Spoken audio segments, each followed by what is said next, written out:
There are over 800 movies in the Criterion Collection. This is one of them. So be it. Hello there, CriterioNate here, number 380. 380. We are 4/5 of the way done with the new stuff, and oh boy.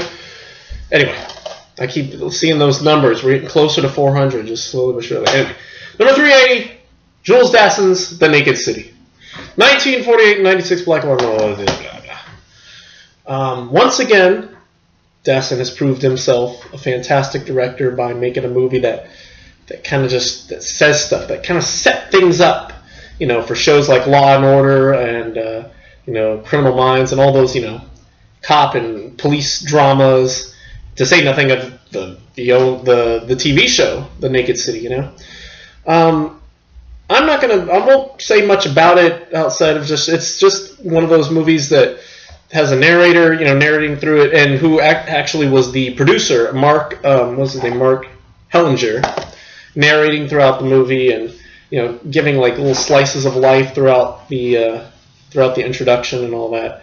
But it's focusing on a murder. It focuses on this one particular murder, and you know, it shows from the beginning of when they die, and you know, basically when the cops find the body. A woman named Jean Dexter, and I think she was a model.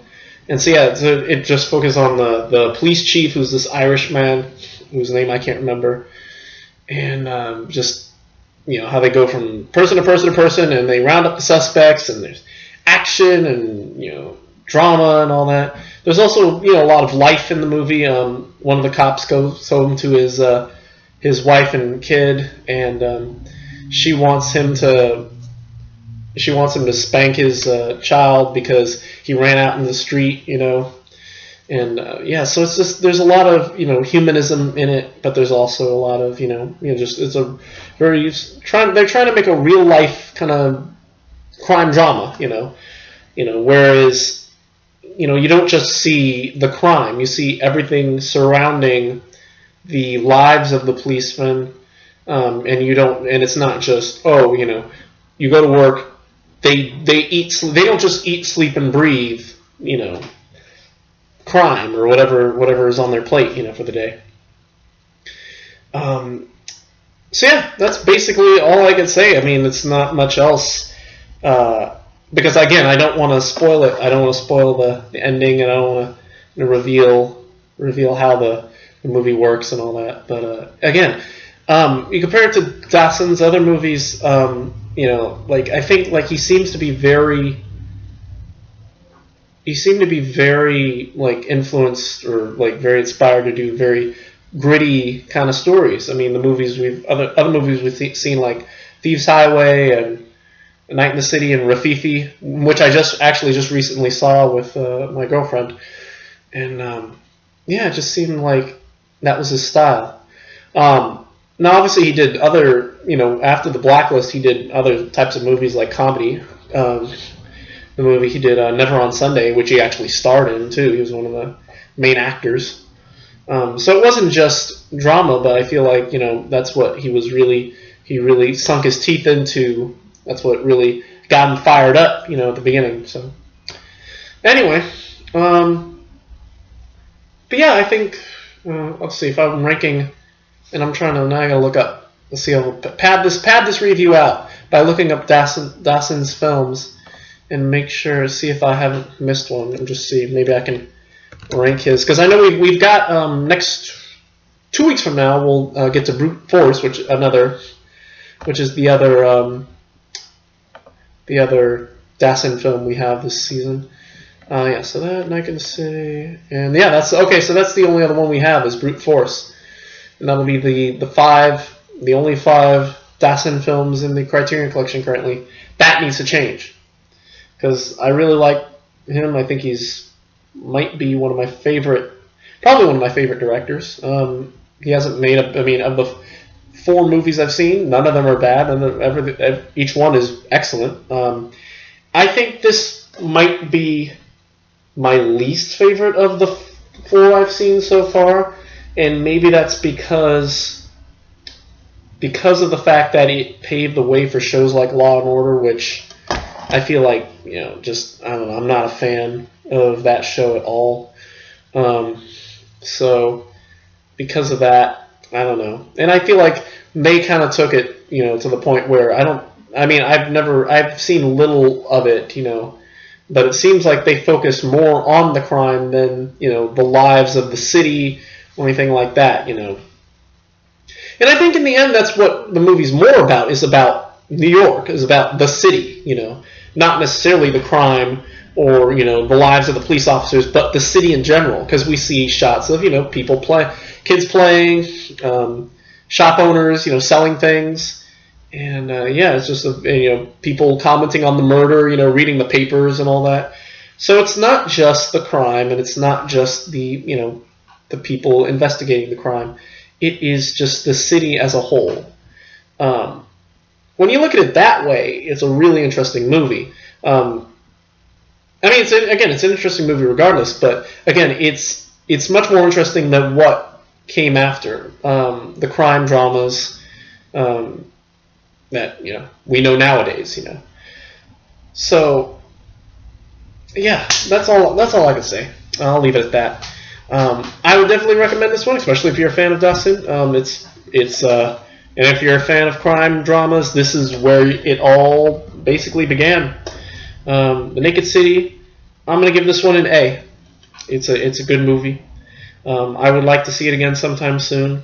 Because, I think part of the problem was, those crime dramas, I can't figure them out, figure out, why'd you murder him? My God, and then, people, have alibis, and then they finally break down. It's like, all right, I did it, and I can't follow that very well. So that's tricky for me, and maybe that's why I didn't like this one as much as those other films, where it's like, it's like we're there right there from the get-go, It's not like because there aren't as many characters, and in these other movies, it's very centered around maybe one character, whereas this is centered around the chief, the detectives, the police officers, it's everybody basically.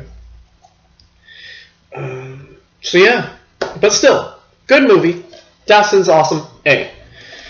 Supplements. There's an interview with Dana Poland, who's a film professor from NYU, who talks about, Dawson and the Naked City and how it paved, working with crime dramas and all that.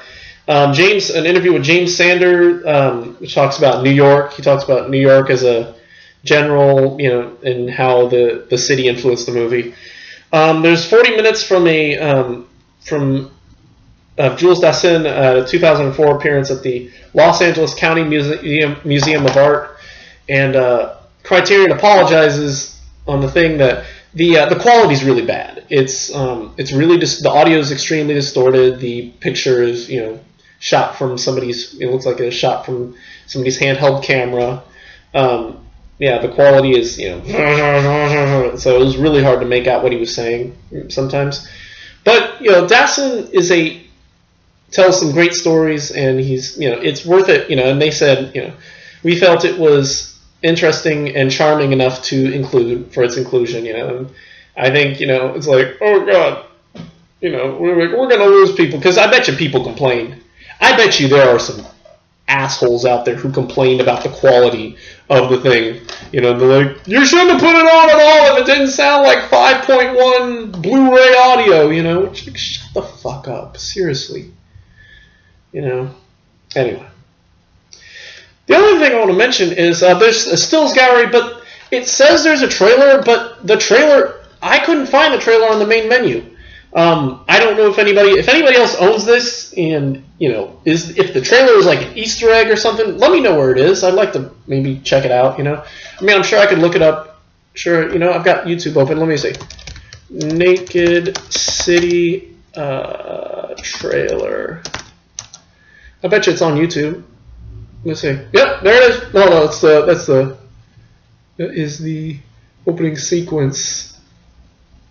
Crime scene clip in the Naked City. Oh, okay. Oh wow, they have the scene of the girl skipping rope from the Naked City. Anyway, sorry, getting distracted. So yeah, let me know if Criterion just botched it. If Criterion just didn't botch it and leave the trailer off. but put it on the thing, so we'll see. Anyway, Naked City A, cool stuff. So that's it for now. There is a slight chance, a very, very slight chance. There is a very slight chance that I may give this a run tonight. Lahane, Hate, if you will. I might do this one tonight because I have time. I will probably have time tonight, and that way I can stay on schedule and go and knock out. Because if I do that, then I can go and do Equinox tomorrow, and then Seduced and Abandoned on Sunday, and be more or less caught up and all that good stuff. And then Border Radio, I can do maybe do that one maybe next Sunday.